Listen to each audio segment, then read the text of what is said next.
Hi ಸ್ನೇಹಿತರೆ, ಎಲ್ಲರಿಗೂ ನಮಸ್ಕಾರ. ಇಂಡಿಯಾ ವರ್ಸಸ್ ಇಂಗ್ಲೆಂಡ್ ಮೊದಲ ಟಿ20 ಮ್ಯಾಚ್ನಲ್ಲಿ ಟೀಮ್ ಇಂಡಿಯಾ ಭರ್ಜರಿ ಗೆಲುವು ಸಾಧಿಸಿತ್ತು. ಹಾಗಾದರೆ ಎರಡನೇ ಟಿ20 ಮ್ಯಾಚ್ ಯಾವಾಗ, ಪಿಚ್ ರಿಪೋರ್ಟ್ ಹೇಗಿದೆ, ಪ್ಲೇಯಿಂಗ್ 11ನಲ್ಲಿ ಏನು ಬದಲಾವಣೆ ಇದೆ, ಇದರೆಲ್ಲದರ ಬಗ್ಗೆ ಇವತ್ತಿನ ಈ ವಿಡಿಯೋದಲ್ಲಿ ನಿಮಗೆ ತಿಳಿಸ್ಕೊಡ್ತಾ ಹೋಗ್ತೀನಿ.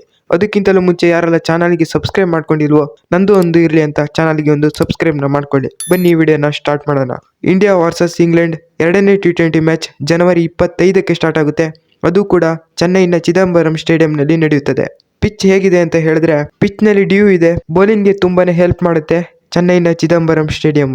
ಆಬ್ವಿಯಸ್ಲಿ ಇಲ್ಲಿ ಟಾಸ್ ಗೆದ್ದು ಟೀಮ್ ಇಂಡಿಯಾ ಬೌಲಿಂಗ್ ಮಾಡಿದ್ರೆ ತುಂಬಾನೇ ಹೆಲ್ಪ್ ಆಗುತ್ತೆ ಅಂತಾನೆ ಹೇಳ್ತೀನಿ. ಇನ್ನು ಪ್ಲೇಯಿಂಗ್ 11ನಲ್ಲಿ ಏನು ಬದಲಾವಣೆ ಅಂತ ಹೇಳಿದ್ರೆ, ಮೊದಲ ಟಿ20 ಮ್ಯಾಚ್ನಲ್ಲಿ ರವಿ ಬಿಷ್ಣೋಯಿ ಅವರಿದ್ರು, ಆದರೆ ಈಗ ಒಂದು ಬದಲಾವಣೆ ಆಗಿದೆ. ಮೊಹಮ್ಮದ್ ಶಮಿ ಅವರು ಬಿಷ್ಣೋಯಿ ಬದಲಿಗೆ ರಿಕವರಿ ಆಗಿ ಬರ್ತಾ ಇದ್ದಾರೆ ಸೆಕೆಂಡ್ ಟಿ20 ಮ್ಯಾಚ್ ಆಡೋದಕ್ಕೆ. ಅವರು ಕೂಡ 2-3 ಇಯರ್ಸ್ನಿಂದ ಟಿ20 ಫಾರ್ಮೆಟ್ ಆಡಿರಲಿಲ್ಲ. ಈಗ ರಿಕವರಿ ಆಗಿ ಸೆಕೆಂಡ್ ಟಿ20 ಮ್ಯಾಚ್ನ ಆಡ್ತಾರೆ. ಇದು ಟೀಮ್ ಇಂಡಿಯಾದ ಎರಡನೇ ಟಿ20 ಮ್ಯಾಚ್ನಲ್ಲಿ ದೊಡ್ಡ ಬದಲಾವಣೆ ಆಗಿತ್ತು. ಇದರ ಬಗ್ಗೆ ನಿಮ್ಗೆ ಅನಿಸುತ್ತೆ ಕಾಮೆಂಟ್ನಲ್ಲಿ ತಿಳಿಸಿ. ಹಾಗೂ ವಿಡಿಯೋಗೆ ಒಂದು ಲೈಕ್ ಮಾಡಿ ಹಾಗೂ ಚಾನಲ್ಗೆ ಒಂದು ಸಬ್ಸ್ಕ್ರೈಬ್ ಮಾಡ್ಕೊಳ್ಳಿ.